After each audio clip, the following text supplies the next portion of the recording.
प्रेमा ने बोला। तो कैसे हम ऐसी चीज़ों को ताउम्र कर सकते हैं? वो इस प्रभु परमात्मा, इस निरंकार, इसी के आश्रय हो सकता है।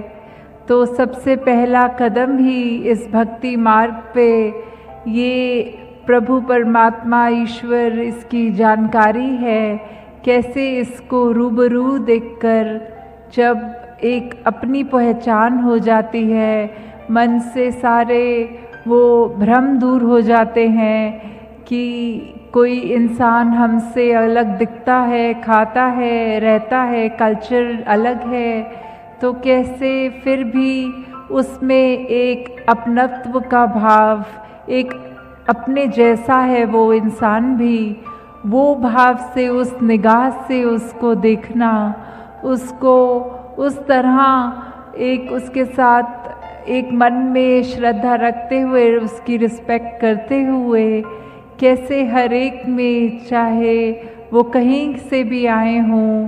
तो कैसे फिर भी अपनी ही झलक, अपना ही अक्स सामने वाले में भी देखना।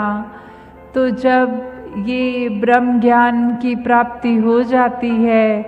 तो मन परिवर्तित हो जाता है। मन फिर हमेशा एक सहज भाव में रहना चाहता है, एक स्थिर रहना चाहता है, एक शीतल उस एहसास में कि चाहे बाहर गर्मी हो, सर्दी हो, बरसात हो, कुछ भी हो, तो भी एक मन में हमेशा ठंडक रहती है। ये एक आनंद की अवस्था, ये ब्लिस की जो बात की जाती है कि एक हैप्पीनेस से भी ऊपर इवॉल्व्ड जो स्टेट है वो ब्लिस की है, कि कैसे इसमें हमेशा इस बेरंगे के रंग में रंग कर ही रहा जाए, तो ही वो अवस्था हमारी हो सकती है। तो एक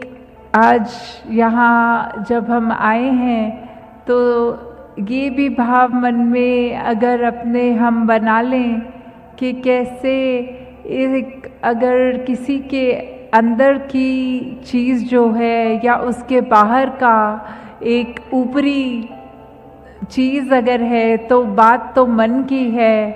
कैसे मनों पे सुधार ज़्यादा किया जाए, ना कि ऊपरी एक अपने तन को सजा लिया या कोई अच्छे वस्त्र डाल के अच्छे कुछ ऐसे आकर्षित रूप को और निखारा जाए, वो तो मुबारक है, पर उससे ज़्यादा अपने मन के ऊपर काम करना है, क्योंकि ये मन का ही अंधकार है जिसने इस मानवता का बहुत नुकसान किया है। इतना नुकसान तो कभी ये नेचुरल डिज़ास्टर्स से भी नहीं हुआ जितना मनों की नफ़रतों ने नुकसान किया है इस संसार पे। तो कैसे हमने अगर ये भाव मन में धारण कर लिया कि हम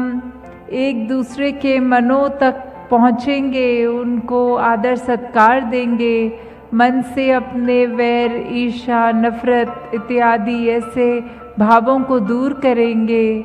तो ही वाकई हमारा मन वो मंदिर बन जाएगा। वो मन फिर हर एक को यही चाहेगा कि हर एक के जीवन में अमन हो, शांति हो, सुकून हो। कैसे फिर हमारी आदत वो ज़ख्मों पे मरहम लगाने वाली फितरत हमारी बन जाएगी। तो जैसे अभी शहर में भी कितनी बारी देखा है, शहर का नाम बदल गया है, कभी बम्बई था, फिर बॉम्बे, फिर अब कुछ सालों से मुंबई है। तो अगर उदाहरण के तौर पे देखा जाए तो सिर्फ शहर का नाम ही बदला है, बाकी जो शहर के जो नज़ारे हैं वो तो वही रहे, चाहे नाम भी बदला गया। तो ये शहर के उदाहरण से अगर हम ये देखें कि जो मूल है वो तो वैसा ही रहता है, चाहे ऊपर से कुछ चेंजेस हुए भी हों, तो वही हमारी आत्मा, हमारा मूल ये परमात्मा है जो उससे जब आई है और हमारे अंदर है, तो फिर हम चाहे कहीं पे भी आस्था रखते हों, कैसा भी हमारा एक रहन सहन का तरीका हो, तो बात यही है कि उस आत्मा पे फोकस करते हुए अपने स्पिरिचुअल एस्पेक्ट को और मजबूत करते हुए हमने इस जीवन के छोटे मोटे ये मनमुटाव से, तंगदिलियों से उभरना है, इस विशालता की ओर जाना है। और कैसे फिर हमें ये पता लगेगा कि जब हम इस निराकार के साथ जुड़ गए, ये तो अपने आप में इतना स्थिर है, इतना मजबूत है, ये किसी भी स्थिति से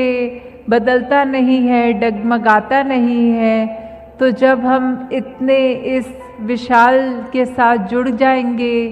तो हमारे जीवन में भी कैसी भी स्थिति आए, वो हमको डगमगाने पे मजबूर नहीं करेगी। तो ये हमने ही सोचना है कि हमें स्थिर होना है, तो कैसा होना है स्थिर। देखा जाए तो अगर एक छोटा सा तालाब देखते हैं, एक पॉन्ड देखते हैं, तो उसमें भी काफ़ी बार एक स्थिरता तो होती है,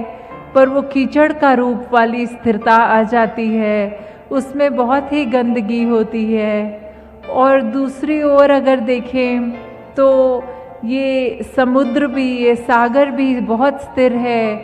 सिर्फ उसके एक किनारों पे भी सिर्फ वो लहरें उछलती हुई दिखती हैं, पर अगर समुद्र जहाँ सबसे ज़्यादा गहरा होता है, वहाँ वो कितना स्थिर होता है। तो ये चुनाव हमारा है कि हमें एक कीचड़ की तरह एक स्टैग्नेटेड रूप में अपनी सोच को वैसा स्थिर करना है, या इतने विशाल के साथ जुड़ के फिर वो मन पे स्थिरता लानी, अपने जीवन पे, अपने इस निरंकार के एहसास से जो जो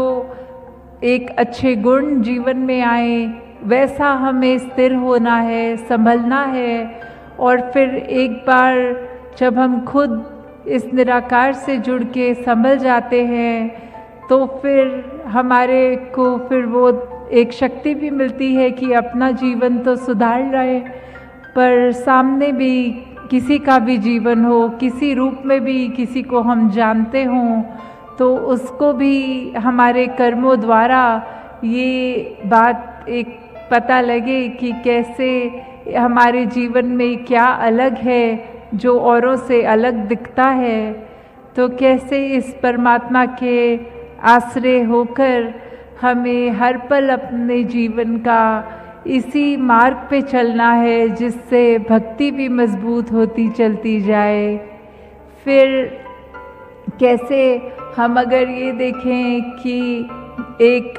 संसार में जहाँ रह रहे हैं, जितनी उपलब्धियाँ हमने की हैं वो मुबारक उपलब्धियाँ हैं, पर उनसे ज़्यादा एक असली रूप में एक अच्छा इंसान बनना वो सबसे बड़ी उपलब्धि है। कि एक दिल हमारा जो होता है उसमें भाव कैसे बिठाए हैं। अगर एक सुनहरे भाव हैं, एक मन में सिर्फ करुणा, दया, प्रीत, प्यार, ऐसे सुंदर भाव हैं,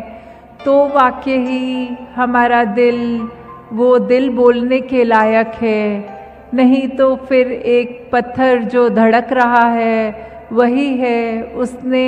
एक कठोर रूप ले लिया है। वो भाव एक दूसरे के प्रति बहुत ही बुरे अगर रखते हैं, तो फिर वो दिल नहीं है, हम मनुष्य नहीं हैं।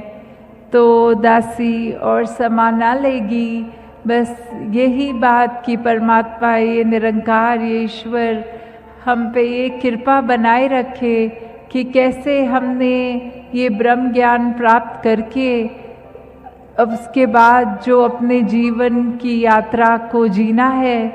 वो एक एक पल हमारा भक्ति में विचरण हो। कैसे हम अपने जीवन को इतना खुशबूदार बना लें कि कोई हमारे आसपास से भी गुजरे तो उसको वो महक आए, वो हमारे से बात करना चाहे और बात करने के बाद ऐसा लगे कि वाकई ही इस व्यक्ति से मिलके एक अच्छा प्रभाव पड़ा है जीवन में। तो हमें जहाँ नित्य प्रति ये सेवा, सुमिरन और सत्संग के ये तीन जो बहुत ही हमारे स्ट्रेंथ देने वाले इस भक्ति मार्ग के जो एस्पेक्ट्स हैं, उससे जहाँ पूरी तरह एक ठीक रूप में जुड़ना है, उस कार्य को कार्य की तरह नहीं ऐसे अपने मन से जोड़ के करा जाए। तो दातार कृपा करे सभी पे कि जहाँ सेवा, सुमिरन, सत्संग के ये भाव आए मन में और दृढ़ भी होते जाए, वहीं हम अपनी भक्ति को भी और गहरी करके इस संसार के लिए वरदान बन सकें। तो जैसे अभी सत्संग में भी जिक्र हो रहा था कि मुंबई में पहले ये महाराष्ट्र का संत समागम कितने वर्ष लगातार हुआ और इस साल चाहे नासिक में हुआ, तो भी आप सब ने जो वो उत्साह दिखाया वहाँ पहुँचे हैं, तो दातार वही कृपा बनाए रखे कि ये सत्संग का भी जज्बा, ये समागम का भी ये एक अपने ऊपर सुधार करने की जो बात होती है, तो ये जज्बा भी कायम रहे। और ये सेवा भी इस ग्राउंड के लिए भी पिछले 10 दिनों से जो सब करते आ रहे हैं, वो भाव सेवा का भी, वो भी एक बहुत खूबसूरत एक सरेंडर्ड भाव में अपने आप को अर्पण करने वाली बात रखते हुए जो करी गई। तो दातार सभी पे कृपा करे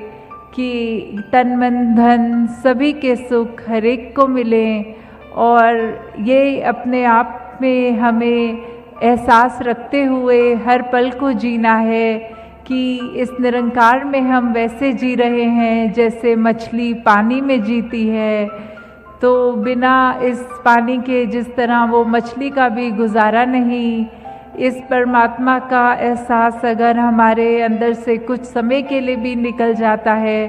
तो वो भी हमारा जीवन एक तरह उन पलों के लिए तो जिया ही नहीं गया, वो हमारी मौत उस समय एक तरह से आ गई है। तो हम हर पल इस निरंकार के आश्रय इससे लिव जोड़ के भक्ति में मगन होते हुए ये पूरी अपनी भक्ति की यात्रा जीवन काल में करें। सात संगत जी, धन्यवाद जी।